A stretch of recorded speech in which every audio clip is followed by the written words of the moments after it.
tendría problema en darlo, pero preferiría mantenerlo en el anonimato. Pues bueno, trataré de explicarle brevemente, lo más breve posible, porque es una historia muy larga, acerca de, no de Nazón Joaquín. Yo personalmente no lo conocía a él, pero sí conocía a su papá, al papá de él, al señor Joaquín. Yo soy de la ciudad de Guadalajara, Jalisco, y yo fui miembro activo de la judicial en aquel entonces el desaparecido servicio secreto. Desapareció el servicio secreto y después se complementó con la judicial estatal, de la cual mi tío fue jefe de grupo y a su tiempo jefe de mando de la judicial. En aquel entonces los vehículos que usábamos eran los clásicos Caribe, con las primeras insignias en la placa JAK, Jack, y luego el número de vehículo. De ese entonces es cuando yo vengo hablando.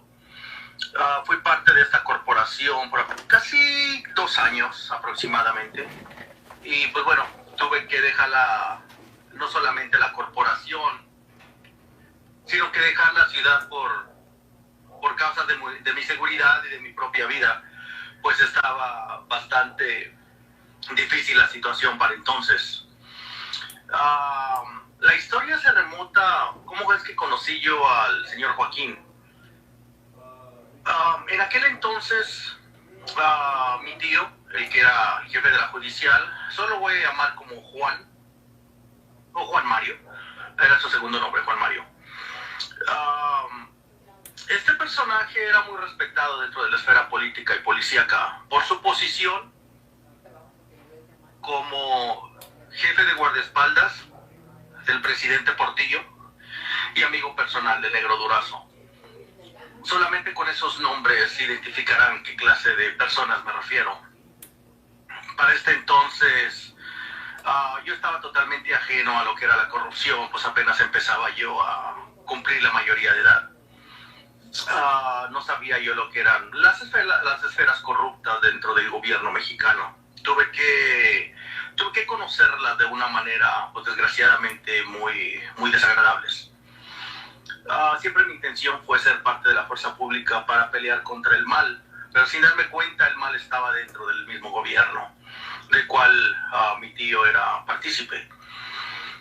Ignorando todo esto, yo me di de alta en la judicial y empecé a trabajar bajo el mando directo de mi tío. En aquel entonces empecé a notar cosas raras porque miré que sacaban prisioneros en aquel entonces de la penal de Oblatos en Guadalajara. Sacaban a prisioneros a hacer trabajos de día y los regresaban a sus celdas. En aquel entonces el llamado El Pelón, que fue muerto en México DF en un asalto bancario, si mal no recuerdo, y uno que le llamaban La Rana, también eran pistoleros al mando del gobierno, y otro que le llamaban La Muerte. Estos 3 pistoleros hacían trabajos para el gobierno mexicano. Uno de ellos, creo que La Rana, fue muerto en un asalto bancario en la calle 36 y Javier Mina, en la ciudad de Guadalajara también. Bueno, lo que les quiero comentar, cómo fue que conocí al señor Joaquín. Mi tío sabía que tenía reuniones con el Negro Durazo donde llevaban jovencitas, algunas de ellas en contra de su voluntad, pues ya existía trata de blancas.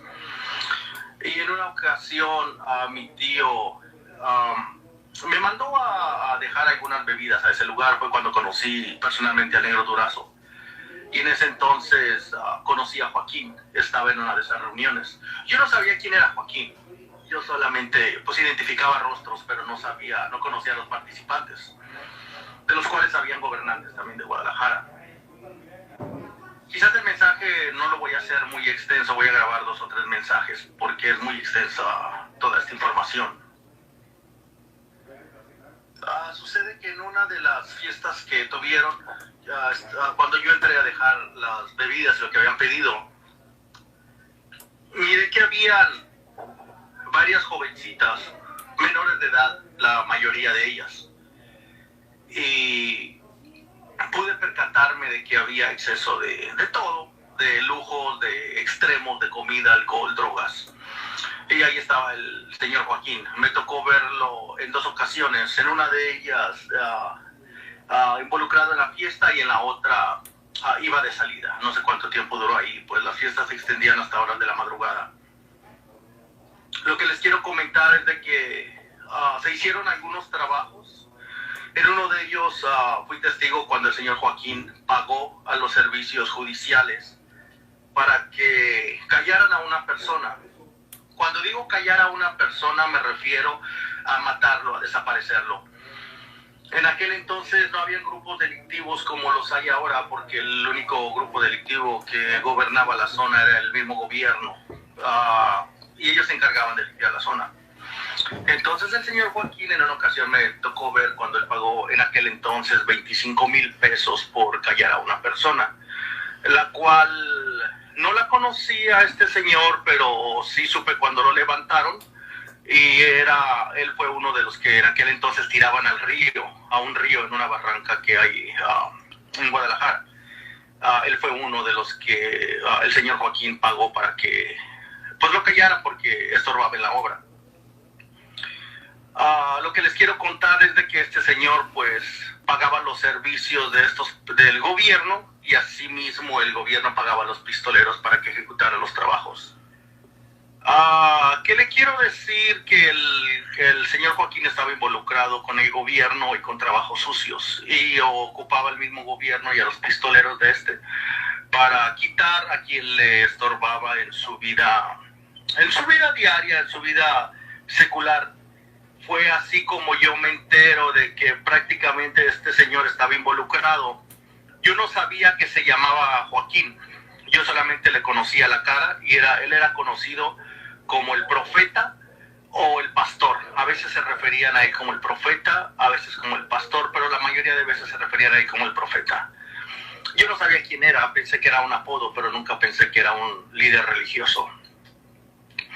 Este señor, supe que no era muy del agrado del Negro Durazo y de mi tío, porque este señor, sus gustos sexuales era más hacia el homosexualismo que hacia el gusto hacia las mujeres. Y por eso no compartían mucho, porque a este señor le gustaba más el sexo masculino. Entonces, así es como lo conozco a él de cara, pero nunca sabía quién era. Hasta ahora, en estas fechas, ahora en el 2020, me doy cuenta, siguiendo el caso de Nazón.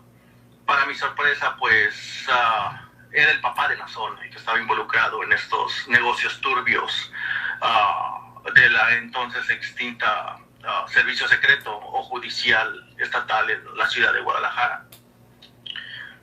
Yo ahora tengo 30 años que conocí al señor y pues bueno, tuve que hacer una vida totalmente lejos de mi propia ciudad porque pues me querían matar cuando me deslindé de la judicial y de todos ese tipo de gente corrupta.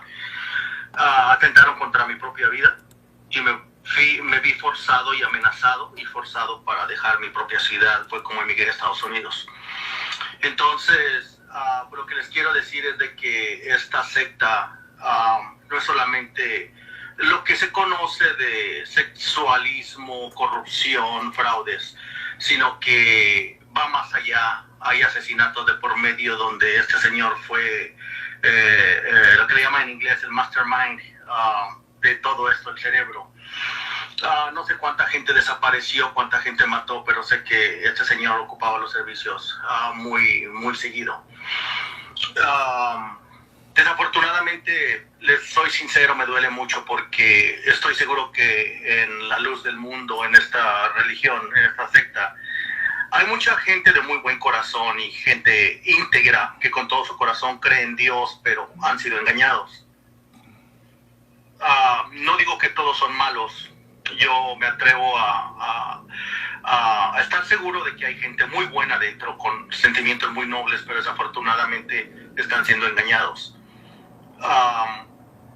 Es la realidad de la mafia joaquinesca. Y pues no me extraña lo que ahorita está sucediendo con este señor Nazón, no me extraña.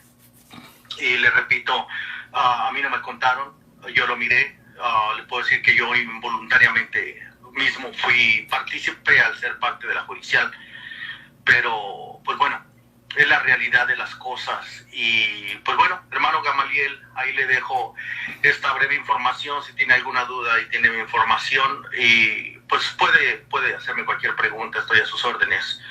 Y pues aquí estamos. Un saludo cordial para usted, para todos sus radioescuchas, y pues a todos los que logren escuchar este mensaje. Yo lo único que les puedo decir, que dice la Biblia: maldito el hombre que confía en el hombre. Y el hombre podrá 1000 veces fallarte, pero el Dios Altísimo, ese jamás te va a defraudar y te va a dejar tirado. Jamás, jamás. El Dios que tenemos es un Dios de misericordia. Y aún el mismo Nazón, si se arrepiente de corazón, él puede recibir la misericordia del Dios vivo. Así que, pues bueno, estamos a sus órdenes, hermano Gamaliel. Un saludo para todos. Que pasen excelente día. Bendiciones.